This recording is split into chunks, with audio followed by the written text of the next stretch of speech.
Olá, vamos começar a nossa aula falando sobre a composição da população brasileira. Para falar sobre a composição da população brasileira, é bom deixar bem claro que a população brasileira ela é miscigenada. Quando eu falo que a população brasileira é miscigenada, eu quero dizer que ocorreu uma mistura de povos, uma mistura de raça para compor a população que nós temos hoje. É importante destacar que essa mistura de povos, ela se deu sob a subjugação de um povo em relação ao outro. Por exemplo, quando os portugueses chegaram no Brasil, estima-se que existia de 2 a 6 milhões de indígenas no nosso território. Então, existe um questionamento aqui. Como que existiam 6 milhões de indígenas e o português fala que descobriu o território brasileiro? Alguns historiadores eles discordam completamente com esse termo descobrimento do Brasil e eles utilizam o termo conquista do território.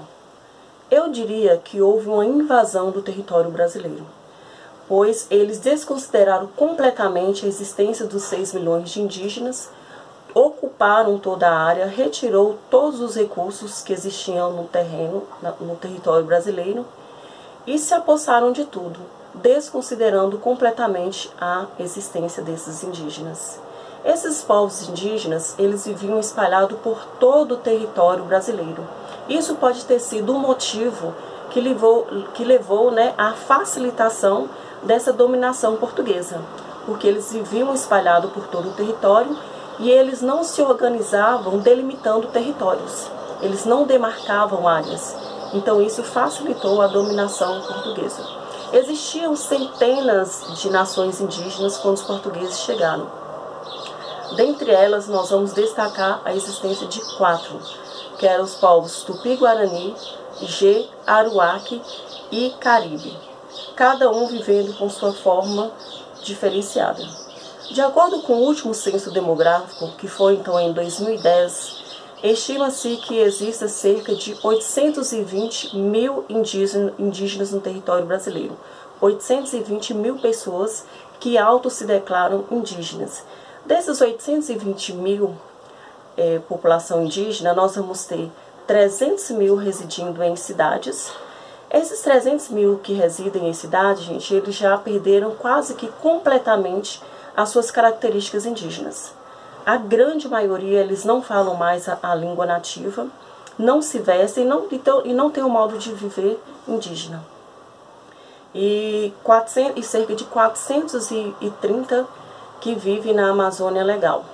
Lembrando que agora o censo demográfico ele é realizado de 10 em 10 anos. Agora em 2020 teria a contagem da população.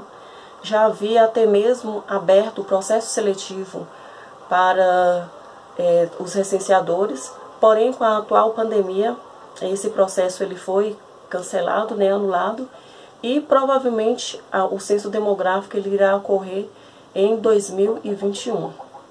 Essa quantidade de indígenas, esses dados que eu passei para vocês, eles não contabilizam os indígenas isolados, que são pessoas não contactadas pela FUNAI e que vivem completamente isolados dos dominantes, das nações dominantes.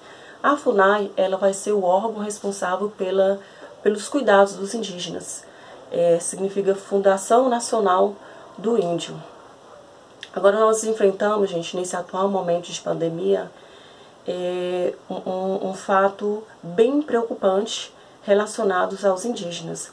Nós vamos verificar que os garimpos eles têm aumentado muito nas terras indígenas, aproximado bastante dos indígenas isolados, e eles aproveitaram esse momento de pandemia, onde os agentes que cuidam dessa população estavam afastados em quarentena. Então verificou-se um grande aumento. Verifica-se então um aumento de cerca de 3% da área degradada em março em relação a fevereiro. Se relacionando em relação ao ano passado, nesse mesmo período, esse aumento ele foi de 29%. Então, o que a gente verifica? Uma grande quantidade de garimpeiros dentro das terras indígenas. Eles ampliaram as suas operações. Esses grupos de garimpeiros, eles entraram nas terras Yanomamis né, ocuparam essas terras em Roraima e no Amazonas e estão expondo essas populações indígenas a grande risco. Lembrando que os Yanomamis, eles não têm aí nenhuma campanha de vacinação realizada nesse grupo. Eles nunca tomaram nenhum tipo de vacina. E aí nós vamos ter aí uma grande preocupação, porque os indígenas, eles são muito vulneráveis a essa pandemia, porque o seu modo de vida, o seu modo de viver, ela facilita essa disseminação de doenças respiratórias. E também a outra preocupação é porque não existem hospitais dentro dos territórios indígenas.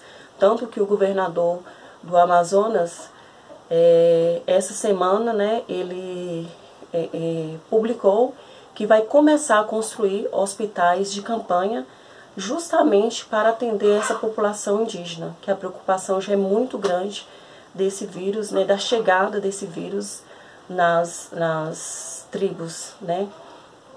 Nós vamos verificar que essas operações elas já estão bem próximas onde os Yanomamis realizam os seus ossados.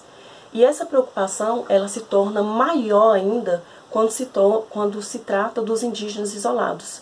Porque esses indígenas isolados, grande parte desses grupos, eles não possuem nenhuma memória imunológica contra outros vírus. Então esse aí seria um vírus fatal. O vírus já chegou na tribo Yanomami. Um adolescente Yanomami de 15 anos já foi contaminado. Ele, uma semana após o diagnóstico, ele veio a óbito, infelizmente. E os estudiosos, né, eles creem que esse vírus ele foi levado por garimpeiros. Então exige muito cuidado. Lembrando que, quando os portugueses chegaram aqui no Brasil, aconteceu um genocídio e um etnocídio com a população indígena. O genocídio é a mortalidade de grande quantidade de pessoas de uma determinada raça. Ao chegar no território brasileiro, muitos indígenas foram mortos por meio de lutas, né, de guerras. Os portugueses possuíam armas de fogo, possuíam cavalos que perseguiam esses indígenas e facilitavam a captura desses indígenas. Muitos indígenas eles morreram de doenças que foram contraídas desses portugueses, como sífilis, como uma simples gripe. Lembrando que o sistema imunológico do índio ele é mais fragilizado. Ele não tem resistência a muitas doenças simples, como uma simples gripe, né? Que vai causar então aí a disseminação de uma grande quantidade. Nós vamos verificar também que ocorreu um etnocídio, que é a descaracterização de uma cultura, ou seja, a aculturação de um povo. O índio ele foi vestido, o índio ele foi submetido a uma catequização, o seu território foi retomado. Então existe uma grande preocupação com esse povo.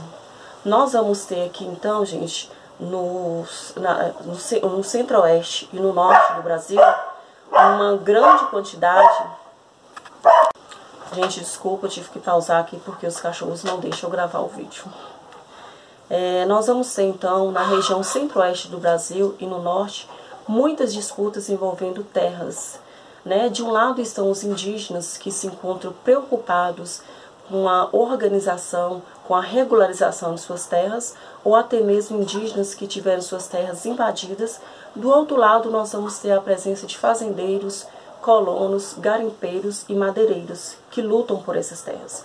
Lembrando que, quando os portugueses chegaram no território brasileiro, nós tínhamos aí, o território era todo dos indígenas.